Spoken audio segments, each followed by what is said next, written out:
Hi, I'm Dr. Carol Francis, and this very first R is all about remembering.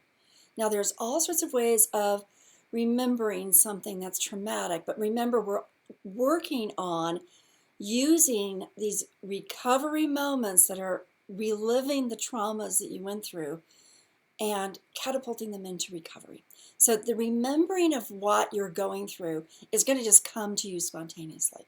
It's going to come to you at an inopportune moment or a startle moment or some sound or event or panic that just arises inside of you, grabs hold of your brain. And it's grabbing hold of different parts of your brain, and it's sending different types of chemicals throughout your body. And we can talk about all of that, and it is relevant and it is important.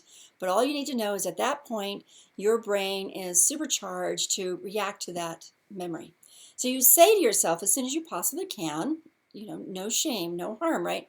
As soon as you possibly can, you say to yourself, okay, I'm in the process of remembering. I'm going to move this memory into my recovery experience. Okay, so here we go. Several things to do. When you are in the midst of that, you want to, as soon as you can, catapult yourself to remembering when you escaped and remembering how you survived. Now, both of those are you loving yourself and you becoming kind of a hero on your own behalf. And maybe there were heroes in your life as well, in which case you can summon up the sense of gratitude to the fortune that you were finally rescued. So this ability to move yourself into, I survived it. How? I'm remembering that event. So now let's move myself into remembering how I survived it and how I escaped. Now, there's benefits to being able to, suddenly you're having this horrible memory, and then you order yourself to, let's think about the survival, how I did it, think about the memory of the escape, how it occurred, and then you tell yourself, that's where I'm at. I am now after the escape. So now you're reminding yourself what your present moment is. So you shift the memory to move you into the moment. But you shift through success at survival, success at escape, and being present in the moment, remembering both. Now, secondly, you also want to be able to take from whatever you manifested or however people helped you or whatever luck seemed to come your way, you want to be able to repeat those. Remember when this happened and it helped me survive. Remember when this occurred. Remember when this person happened. Remember when I decided to do this. Remember when I was courageous about that. Remember how I survived. Now let's think about how I escaped. Who was involved? How did it happen? How did I plan for it? What did I spontaneously respond that seemed to work? Like, how did I do that? So now you are actually remembering the you that's all about your best survival capacities. And that's a good thing to remember because it shifts the trauma into, oh, this is the person that I can be and the way circumstances can work out for me that help me. And that's a different way of visiting those horrible memories. You shift into, this is what I was able to do. Now, the next thing about remembering, so this would be like the next thing, is that when you find yourself just spontaneously having these horrible memories and you feel like they've kidnapped your brain and your emotions and your body, and they have in fact done that, as soon as you can pull yourself out of that kidnap experience and say, okay, let's take this memory and now let's talk about who I was before these events took place and what I needed to know back then in order to better avoid going through what I went through.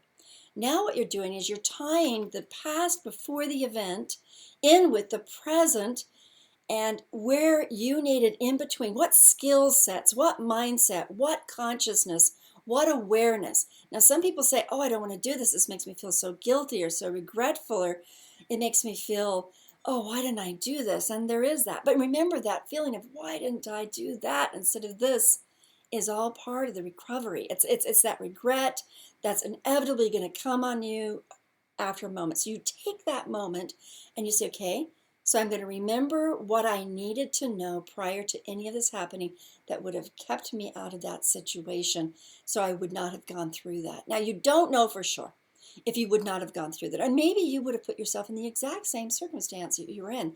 And remember, do not blame yourself for the abuse or the trauma that took place. That would be a misappropriation of your regret, right? So what you're trying to do is to say, what did I need to learn? Now, you've taken the whole process of remembering this event, and now you're shifting into, well, what do I need to learn now?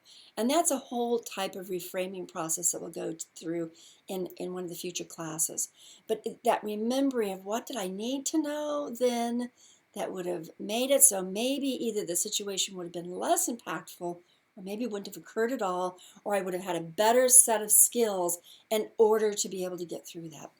There was a story in the news just the other day where there were these girls at age 11, 12, 13, and they were coming out of a convenience store late at night, which is kind of a question in of itself, right? Because they were by themselves, no adults, and they were getting snacks. And there was this 22-year-old guy who began to grab one of the girls by the neck and drag her over to wherever he was going to drag her.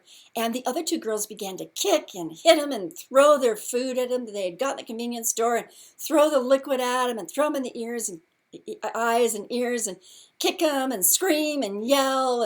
And then he released one, then grabbed another one. And they did the same sort of thing, actively helping out. And then one ran and said, call these people. And yet they escaped. This guy was caught later very quickly because he had coffee stains all over his clothing, and he was recognizable by the girls.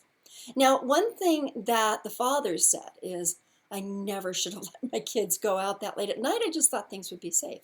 The things that the girls said were, I never should have been out that late without an adult. I'm never doing that again. So those are things they remember. Oh, if I had only known that I remember it now, and I'm going to use it as a tool in my present. So it's a perfect way of turning it into a lesson. Sex would take the memory of the experience and remember how they kicked and they screamed and they bit and they yelled and they threw objects at him and they tried to trip him. In other words, they remember how they worked together as a team to do all these sorts of things, even though he was a very huge man and they were very little girls, that they had that sense of power. And so in remembering that power that occurred, that helped them to survive the moment and escape the moment, will help them in being able to integrate that experience into their life and become more powerful on the other end of it, which is part of recovery. So that's an example of that particular sort of thing. Well, I think that pretty much sums it up. There are other exercises in the book, Paths to Recovery After Abuse and Trauma. Now, this book I've written as one of the parts of this course, because remember, parts of this course you read, parts of this you watch the videos, parts of it you write, parts of this you self-reflect and talk out loud, parts of this you meditate or you go into a mindful state. You know, there's all these different aspects of it, and one of which is reading the book. And so the chapter on 12 R's talks about remembering and has some other exercises you'll do as well. Okay, proceed with the process of knowledge gained, self-reflection, the meditations, and then go to class number 2.